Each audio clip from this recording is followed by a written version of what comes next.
Bonjour à tous.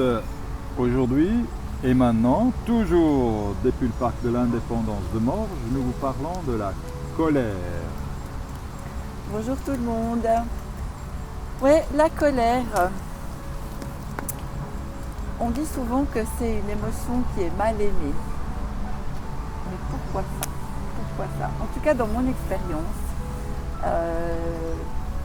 la colère, quand j'étais petite, j'aimais pas voir mon papa se mettre en colère. Je n'aimais pas quand les autres, même pas forcément dans ma famille, mais les autres se mettaient en colère. Et moi-même, après, ensuite, j'ai eu beaucoup de peine à exprimer ma propre colère.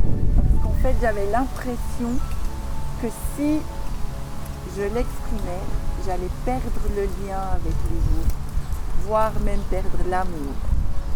Et par la suite, j'ai compris qu'en fait, non, c'était pas le cas. Donc si je t'écoute, la colère, elle fait peur. Ah, Oui. on a parlé de cette peur avant.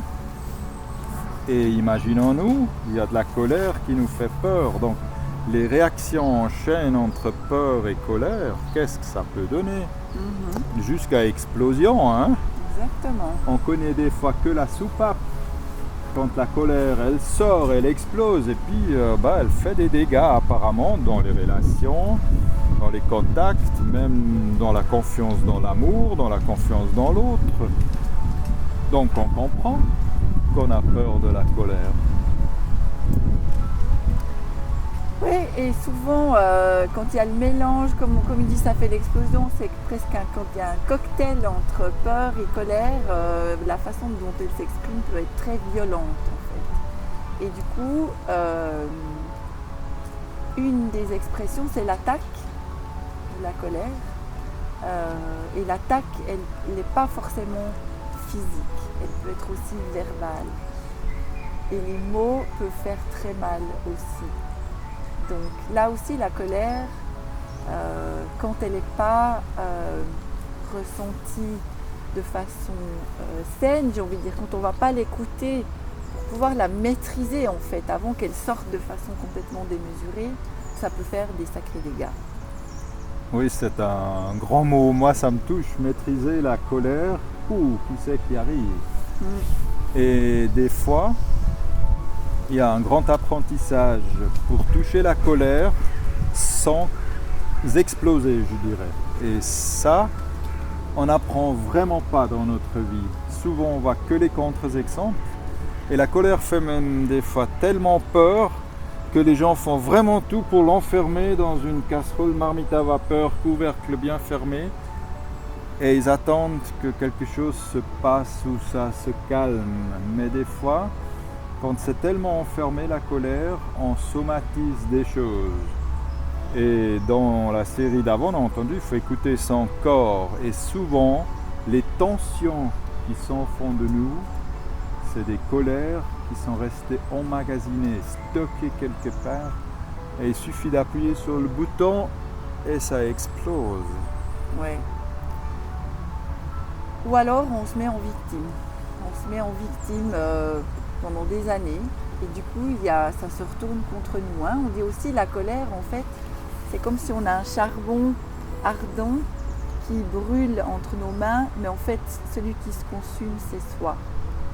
Et finalement, pour quelque chose qui est extérieur, et finalement, si on ne regarde pas ce qu'il y a à l'intérieur, finalement, mais on se consume nous-mêmes. Donc je disais la position de victime, parce que une des choses qui génère en fait la colère, c'est la non-reconnaissance ou le non-respect. Quand on ne se sent pas respecté, quand on ne se sent pas reconnu, en fait, il y a cette émotion de colère qui est là. Mais si on la met de côté sous cloche, puis qu'on ne l'exprime pas ou qu'on ne va pas la reconnaître, en fait, parce que déjà reconnaître c'est énorme, ben on devient victime en fait. Et on va se plaindre en continu sur mais l'autre, t'as vu ce qu'il me fait, là là. Et en fait, voilà. Et on rentre dans une spirale aussi. Et de nouveau, on fait que de nourrir quelque chose. Et ça peut durer des années. Au lieu de l'exprimer juste sur un instant et d'aller reconnaître et mettre la lumière. Donc il y a une piste là-dedans dans ce que tu dis, Claudia. Pour pouvoir toucher la colère, il y a besoin déjà de trouver le respect de soi. Et dans ce respect de soi, on peut des fois être aussi en colère avec soi-même, ou on peut se culpabiliser aussi, parce que voilà, la colère est là. Donc d'abord toucher une fois, j'appelle ça en terrain neutre, en terrain protégé, sa propre colère et la visiter, c'est un premier pas où on se respecte soi-même. Et c'est pas si facile que ça, et souvent on doit le faire d'une manière accompagnée. Tout seul, c'est très très difficile, je crois. Oui, complètement. Et moi, le respect de soi, c'est quelque chose qui me parle beaucoup parce que je pense vraiment que pendant des années, je ne me respectais pas. Donc en fait, quand on ne se respecte pas, on autorise aussi les autres à agir d'une certaine façon avec nous. On ne met pas de limite. Dans les émotions, il y a vraiment cette notion de limite aussi.